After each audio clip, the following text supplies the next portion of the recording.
E aí, meus amigos, sejam muito bem-vindos ao canal L Gustavo. Meu nome é Luiz Gustavo, eu sou seu professor de exercícios e de projetos. E nesse vídeo eu quero te trazer um exercício de circuito paralelo de sintonia. No vídeo passado nós vimos circuito série de sintonia. É importante entender a disposição dos elementos reativos e resistivos do circuito para fazer análise do circuito em questão. O circuito série de sintonia e o circuito paralelo de sintonia, eles têm similaridades, mas tem algumas nuances ali quando você vai calcular os parâmetros, a frequência de ressonância, quando você vai calcular o fator de qualidade, que é muito importante para a seletividade do seu circuito, para você sintonizar com alguma frequência que você queira. Então, é muito importante. Se você ainda não fez o download do nosso e-book ilustrado de circuitos elétricos, CACC de Marco Marcos, e nosso e-book de exercícios, vem aqui. Se você baixar o e-book de exercícios, já te dou os dois e-books. Então, vem aqui no link da descrição e vá e-book de técnicas de interpretação de exercícios de circuitos elétricos. Vamos lá resolver este exercício?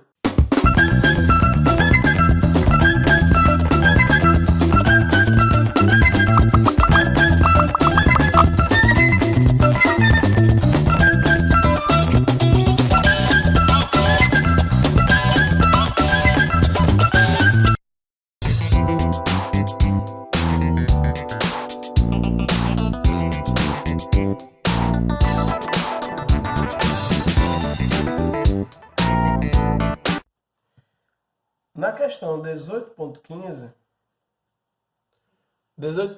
o que é que ele vai pedir? Ele vai pedir um circuito LC paralelo formado por uma bobina de 13 microhenries e por um capacitor de 120 picofarad. O fio usado na bobina é de 28 AWG e sua resistência CC vale 8,7 ohms. Determine. Então, antes de mais nada, vamos desenhar o circuito.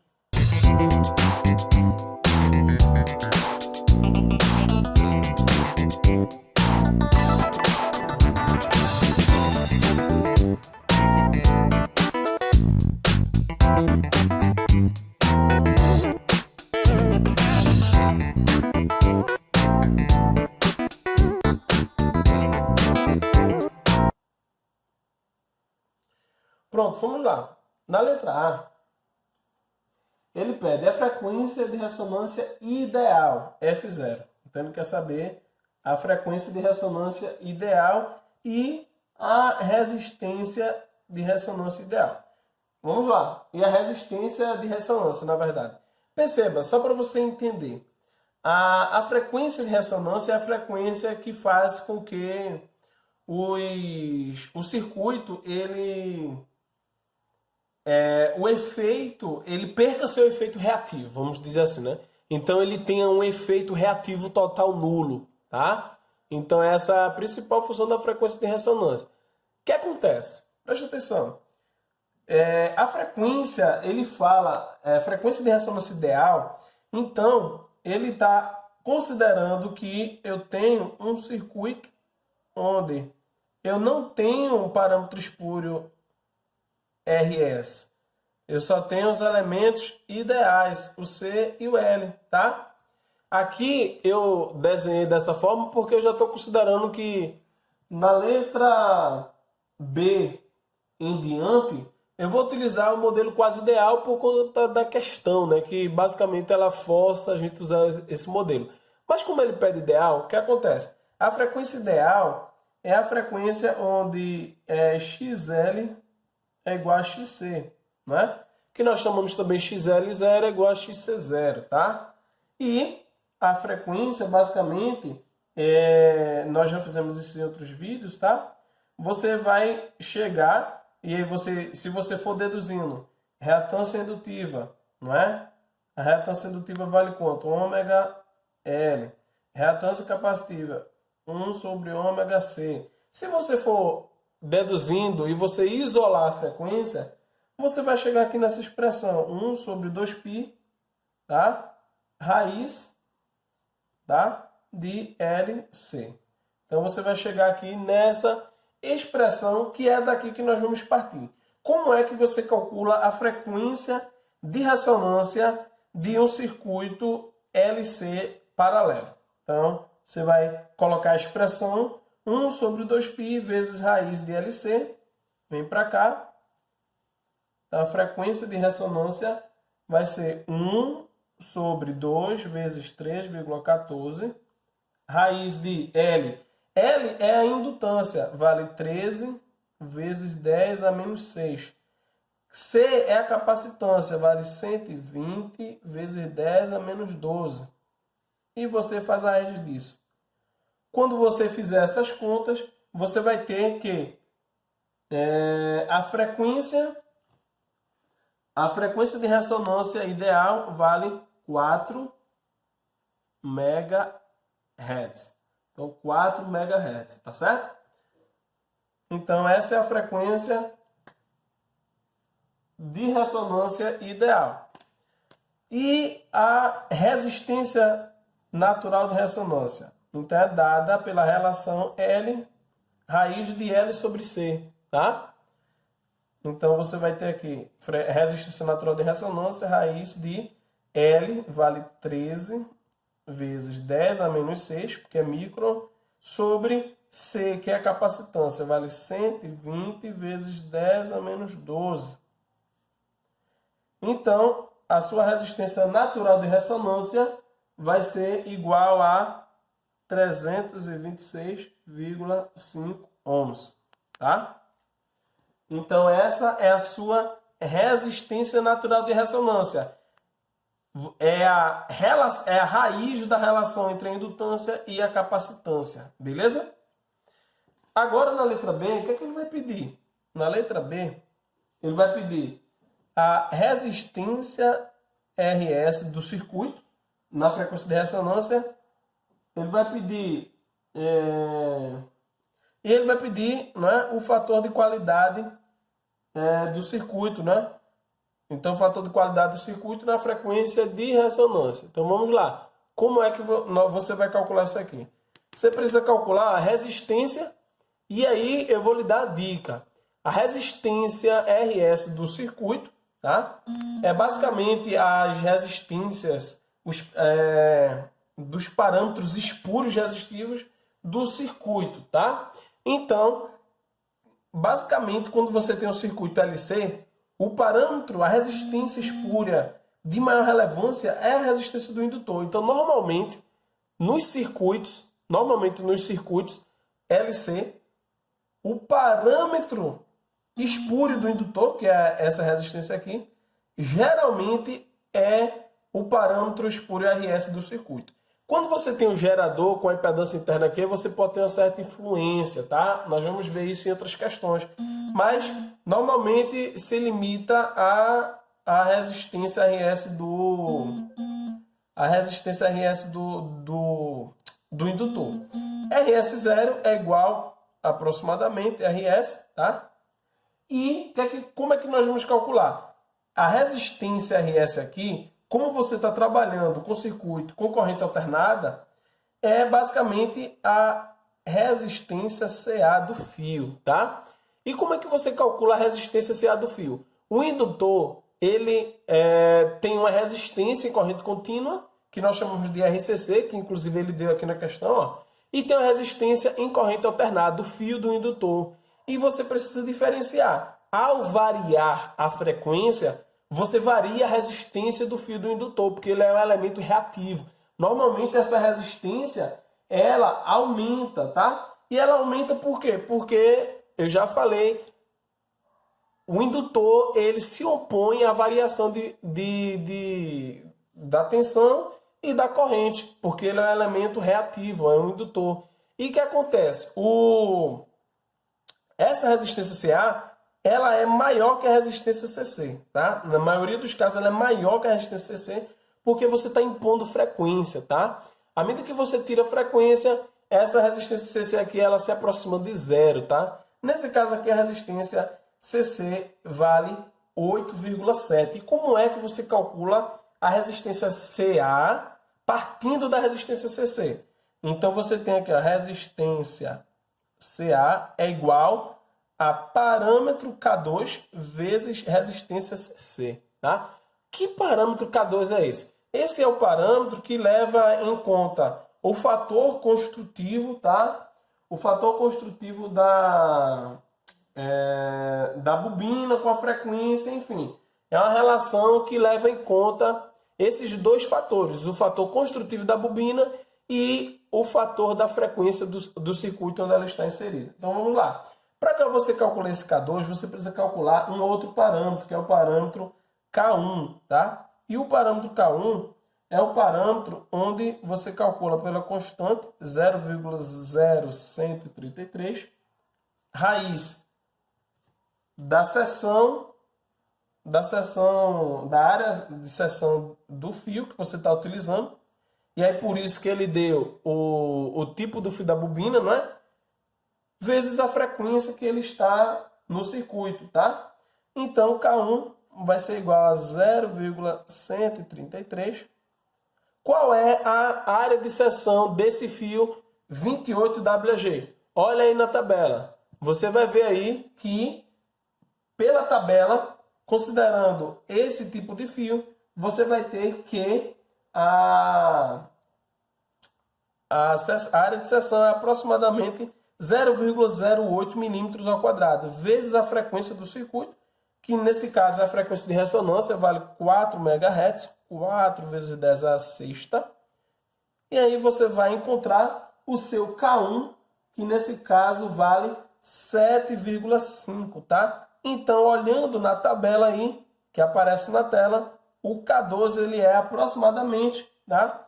Podemos considerar 2,88. Logo, o RS0, né? Que é a resistência, aqui S0, que é igual a resistência CA, vai ser igual a K2 vezes RCC, e esse RC0 vai ser K2, que vale 2,88, vezes a resistência CC que ele deu, que vale 8,7. E aí você tem, multiplicando esses dois parâmetros aqui, você tem aproximadamente 25 ohms. Então perceba que a sua resistência R0 ela partiu de 8,7 e quando você impôs uma frequência de 4 MHz, essa resistência do fio do indutor ela ficou agora de 25 ohms. Então você teve um aumento aí, quase que você triplicou o valor da resistência. Então tenha cuidado ao trabalhar com altas frequências, porque você pode incorrer em parâmetros espúrios que vão aparecer ali no seu circuito e você precisa levar em conta. Por isso que nós chamamos de parâmetro espúrio de maior relevância. Dependendo da frequência, você pode ficar no modelo quase ideal. Dependendo da frequência, você precisa partir para o modelo quase real. Aí você precisa considerar aqui o capacitor em paralelo, enfim. Tem toda uma questão que você precisa avaliar de projeto, tá? Ele pede também o fator de qualidade. E o fator de qualidade, nós já calculamos aqui, o fator de qualidade, vamos virar aqui, né, para ficar melhor. O fator de qualidade aqui, ele pode ser calculado considerando a característica indutiva do seu circuito, que é o XL0, sobre a resistência, não é, dos parâmetros espúrios, a resistência RS0. O fator de qualidade vai ser, então, a reatância indutiva, sendo que quem é a reatância indutiva? Presta atenção, estamos na frequência de ressonância. Na frequência de ressonância, você tem que resistência natural de ressonância é igual a XL0, que é igual a XC0, tá? Então, são iguais, porque está na frequência de ressonância. Logo, a reatância indutiva vale 326,5 sobre RS0, que vale 25, que nós acabamos de calcular, vale 25. Logo, o fator de qualidade, fazendo essa divisão aqui, vai dar aproximadamente 13. Então, você tem aqui o fator de qualidade igual a 13 aqui no seu circuito, tá?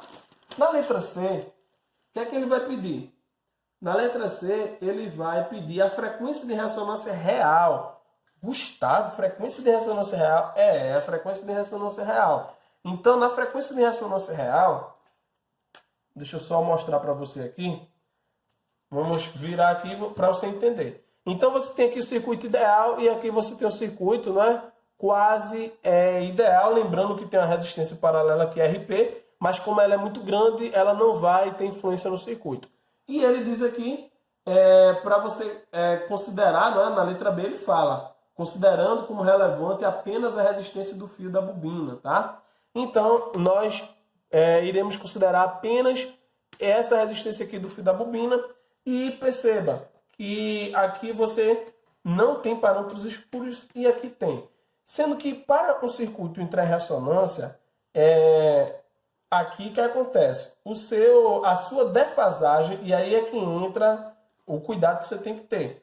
Um circuito em ressonância, a defasagem, ela tem que ser, a defasagem do circuito tem que ser igual a zero, tá? E para a defasagem do circuito ser igual a zero aqui, o ramo indutivo, que eu vou chamar aqui de ZL, ele tem que ser igual. Ele tem que ser igual. Não é? Aqui, basicamente, é o ramo capacitivo. Tem que ser igual aqui. Na verdade, na frequência de ressonância, além disso, o ramo indutivo tem que ser igual aqui, ó, à resistência de ressonância. O ramo capacitivo tem que ser igual aqui à frequência de ressonância. Então, o que é que você vai fazer aqui? Você vai considerar que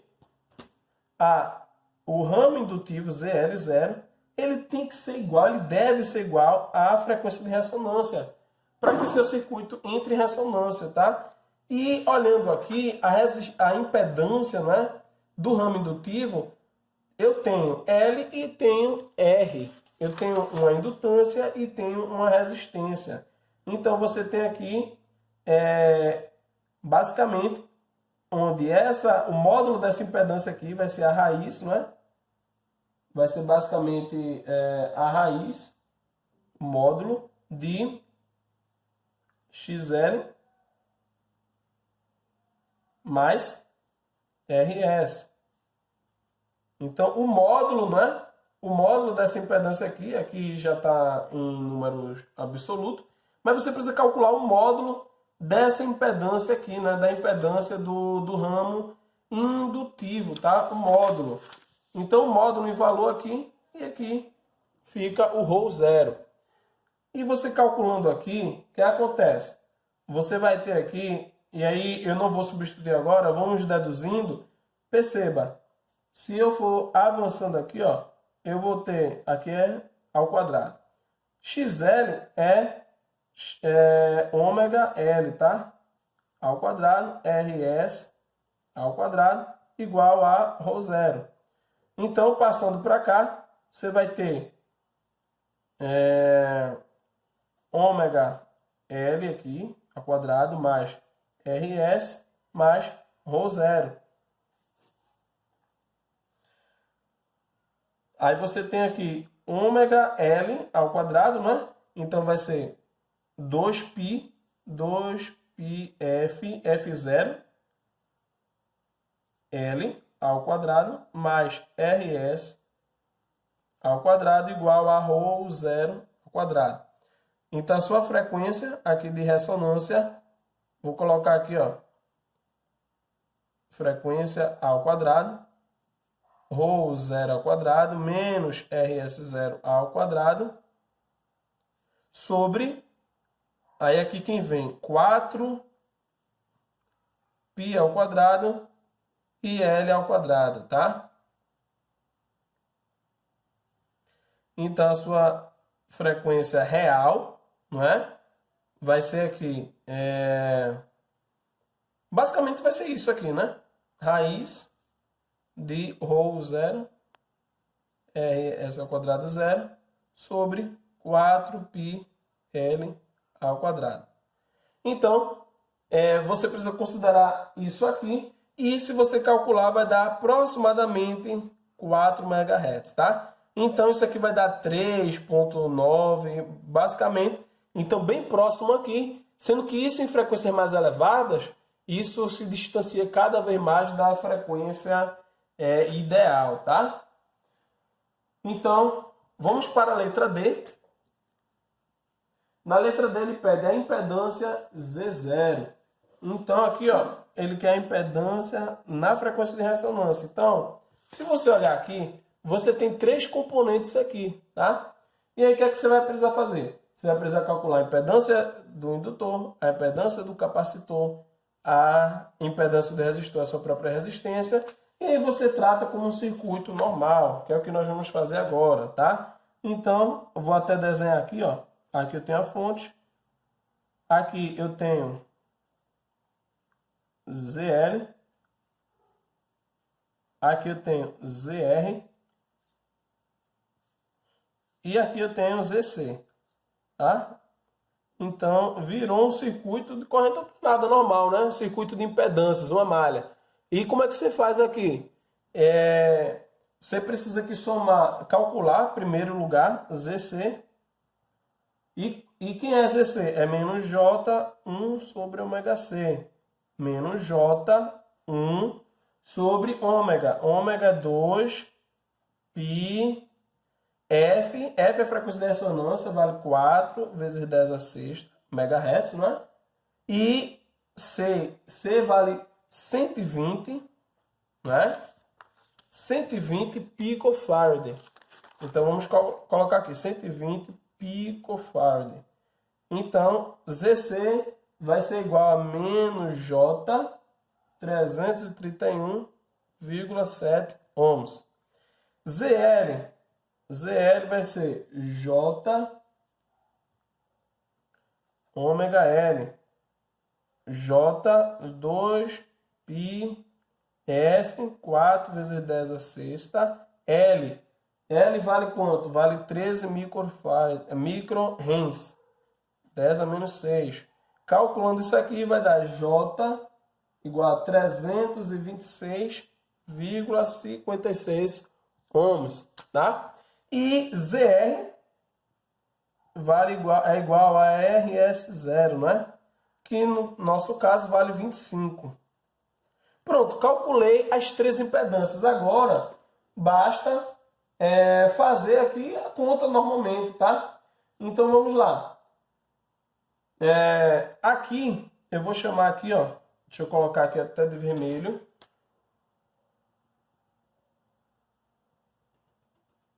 Vou chamar aqui de Z equivalente 1, tá? E esse Z equivalente 1, vamos calcular aqui, ó. Esse Z equivalente 1, ele é fácil, né? ZL mais ZR. ZL mais ZR. Então, meu Z equivalente 1, ele vale ZL, que vale... vamos botar ZR, né? Para ficar na notação AX mais R mais J mais JX. ZR vale 25. E o ZL vale J326. J326,56, tá? Então, você tem aqui seu Z equivalente 1. E aí, para calcular a impedância equivalente, você precisa colocar impedância equivalente total. Você faz o paralelo com ZC. Z equivalente 1 em paralelo com ZC. E isso aqui vai ser quanto? Z equivalente 1, você vai ser aqui, ó. E aqui o que acontece? Eu fiz aqui para facilitar a minha vida, eu transformei isso aqui de retangular para polar. Então, o meu Z equivalente 1, ele ficou igual no formato polar, ó, que eu converti, 327, tá? Ângulo de 85,62. Ângulo de 85,62, né? Então, tá aqui 85. E o ZC, no formato polar,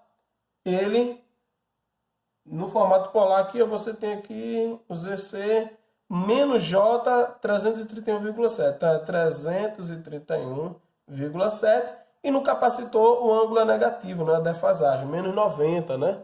Então, aí para você fazer equivalente, fica mais fácil.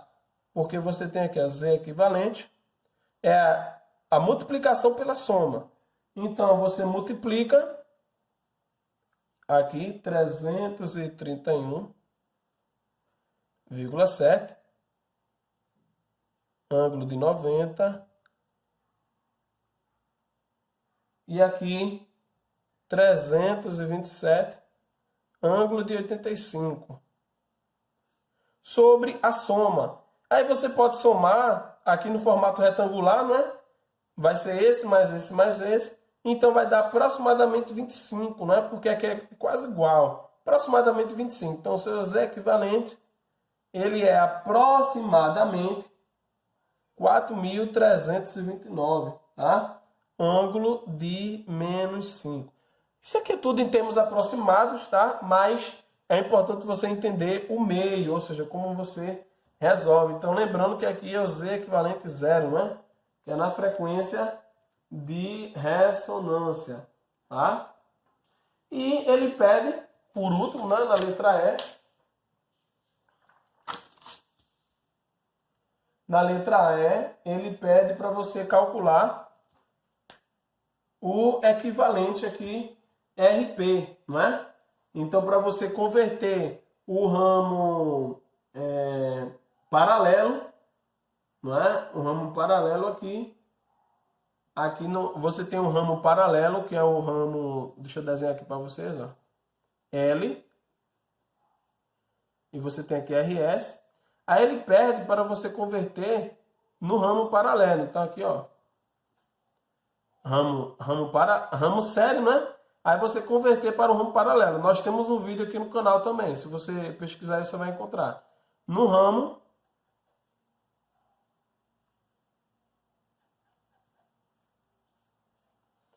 paralelo. Então aqui seria o RP, né? E aqui você teria aqui um indutor, né? A indutância aqui. Então essa técnica, ela é útil para facilitar a análise, não é? Então, como é que você faria esse cálculo aqui? Então, o RP, você precisa calcular aqui, basicamente, RP é igual à impedância, não é? Equivalente aqui. Então, esses dois circuitos, eles são equivalentes, tá? Equivalente serve no seu equivalente paralelo. Então, o Z aqui é o mesmo, tá? Isso aqui é o mesmo Z, tá? Então, o que muda são os valores aqui de RS e RP. Então, a impedância é equivalente sobre o cosseno da defasagem aqui dessa impedância. Então, o RP seria a impedância que nós acabamos de calcular, 4.329, sobre o cosseno do ângulo, que no caso vale, nós calculamos menos 5, não foi? Menos 5. Então, o RP seria aproximadamente 4.372 ohms. E aí, gostaram? Rapaz, se você gostou, o que você deve fazer agora? Vamos lá. Se você ainda não é inscrito, vem aqui e inscreva-se. Se você ainda não compartilhou, compartilhe esse vídeo aí nos seus grupos de WhatsApp. Aqueles seus colegas que estão estudando, vai lá. E nos seus grupos de Facebook também. Abraços.